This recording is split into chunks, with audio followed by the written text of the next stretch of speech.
is the Biden campaign reacting to all of these false conspiracy theories? They are saying this has no basis in reality. You can't prove that these are actually from him. They actually haven't talked about the provenance of this laptop. They haven't talked about if Hunter actually dropped it off. The story about this laptop getting dropped off is extremely sketchy. It's still possible that his iCloud was hacked, which is what happened to many celebrities who have had their password hacked.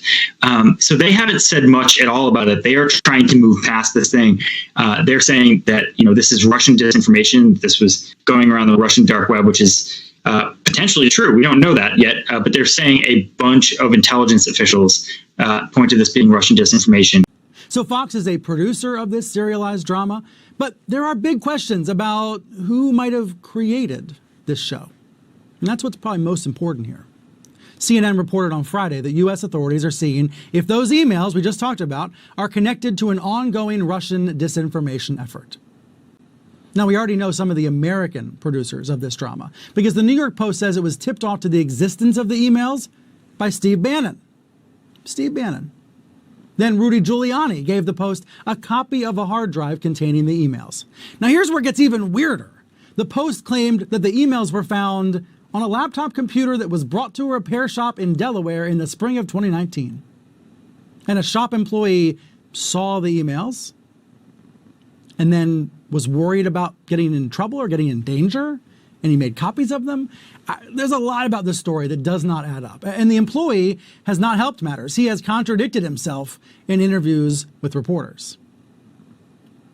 And, for all we know, these emails are made up, or maybe some are real and others are fakes. We don't know. But we do know that this is a classic example of the right-wing media machine. A tip from Bannon and a hard drive dump from Rudy led a former producer for Sean Hannity's show to write a story for the New York Post that gets splashed on the front page that Rudy then used to trash the Bidens all over Fox, and they're doing it almost every hour of the day. And Trump has been hyping the drama for days on end, and this is how it goes on and on. Director, a bunch of questions from this. Let me just start with this. How much does the source matter, right? So you hear the story of this laptop. We don't know a lot. We do know that the way that this information is getting out is through Steve Bannon and Rudy Giuliani. How much does the source matter here? Well, source matters a lot, and the timing matters a lot, I think. And to me, this is just classic textbook Soviet-Russian tradecraft at work. The Russians have analyzed the target. They understand that the president and his enablers crave dirt on Vice President Biden, whether it's real or contrived, it doesn't matter to them. And so all of a sudden, two and a half weeks before the election, this laptop appears somehow and the emails on it without any metadata. It's all very curious. But so here you have a willing target, and the Russians, who are very sophisticated about how to exploit a willing target. And to me, that's what's at work here. And so, when you try to figure out the specifics of, whether that meeting email, for example, is real in the midst of this, do you think stuff like that could just have been planted in there and be completely fake? I do.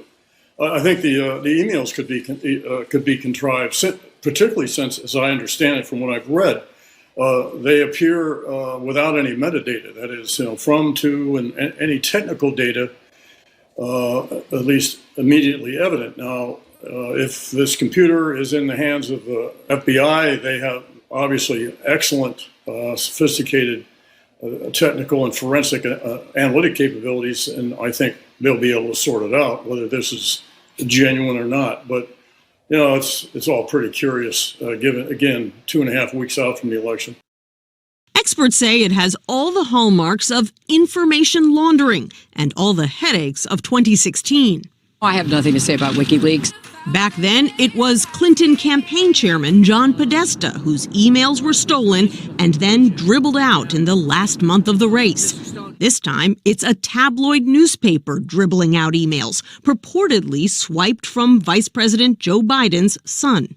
This is a big smoking gun. The go-between this time isn't WikiLeaks, but Trump lawyer Rudy Giuliani, who says he got the emails from a computer repairman in Delaware. He wanted us to have this. He also thought it displayed numerous crimes. So he gave them to my lawyer. We have the entire hard drive. Giuliani has admitted before to working with a known Russian agent to dig up dirt on the Bidens. This looks like your classic disinformation campaign. Eric O'Neill is a former FBI operative.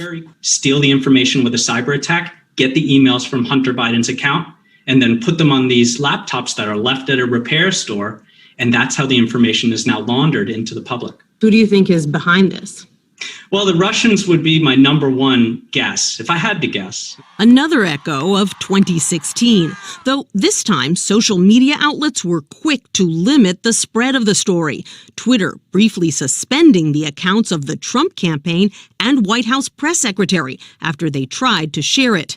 The campaign threatened to sue as allies on Capitol Hill cried censorship. The Senate Judiciary Committee wants to know what the hell is going on. Then and now, the goal of these incidents appears to be the same, to cast a cloud over the frontrunner in the closing weeks of the campaign, using a drip, drip, drip of emails that create the air of scandal, even though Republican-led congressional investigations have never uncovered any evidence of wrongdoing by Vice President Biden.